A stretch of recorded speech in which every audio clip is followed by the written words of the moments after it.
Welcome back. Now it's time to take a look at some health headlines on MedWatch today. NASA is taking technology to another level and using satellites to pinpoint malaria outbreaks. Sounds far-fetched, but researchers have turned to data from NASA's fleet of Earth-observing satellites to track the types of human and environmental events that typically happen before an outbreak. Experts say this can actually prevent the outbreaks from happening because they can predict where mosquitoes will flourish by identifying areas with warm air temperatures and calm waters, such as ponds and puddles, which the bugs need for laying eggs. According to the CDC, in 2015, an estimated 212 million cases of malaria occurred worldwide, resulting in 429,000 deaths. Meanwhile, the Food and Drug Administration will soon label foods that contain crushed peanuts that will be appropriate for infants to eat. The announcement comes following the release of a study from the Immune Tolerance Network. That study found that introducing peanut products to kids between 4 and 10 months in age significantly reduced the chance that they would develop a peanut allergy. No word yet on when these labeled products will hit the market.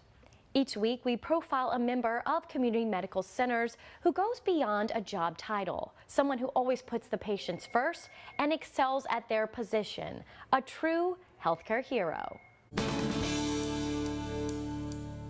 This week, we meet Cindy Dunn, the house manager at Terry's House. Terry's House is a hospitality home for families at Community Regional Medical Center with loved ones in critical care. And it's Cindy's job to make sure Terry's House feels like a home away from home for the average 40 to 50 people spending the night there every night. Cindy says she draws on her homemaker experience and years raising her own kids to make sure all Terry's House guests have what they need: a warm meal, a clean bed, a place to shower and do their laundry. Cindy says her goal every day is taking care of guests and making sure their stay is as comfortable as possible.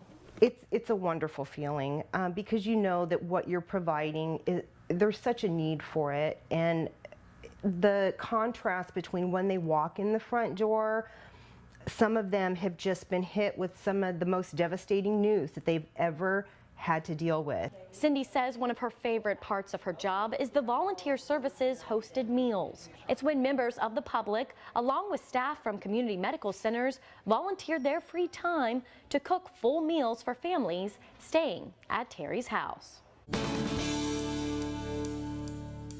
If you are looking for a job and interested in the medical world, Community Medical Centers is hiring. Clovis Community Medical Center is looking for a full-time MRI technologist too, who specializes in using MR equipment to produce cross-sectional images to assist physicians in diagnosing and treating patients. To qualify, you must be a graduate of an ARRT-approved School of Radiologic Technology, have your current BLS certification, and have at least 2 years experience as an MRI tech. For a full job description and additional qualifications, just visit the website jobs.communitymedical.org. Still ahead on MedWatch today.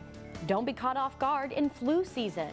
Find out how to protect yourself and your family from the virus and all its miserable symptoms. We've got expert tips just ahead. And what to remember when you put your infant to bed. We've got parenting reminders on how to make sure your baby is sleeping safe and soundly every night, right after this. Hi, my name is Dr. Kenny Bond, and I work for UCSF Fresno as an emergency medicine doctor at Community Regional Medical Center. And we see far too many critically ill trauma patients coming into our department. Here's some tips on how to avoid that. Wear your seatbelt. Don't drink and drive. And please put away your phone. Don't text and talk while driving. Too many of our patients come in with preventable accidents, so here's a tip on how not to be one of them.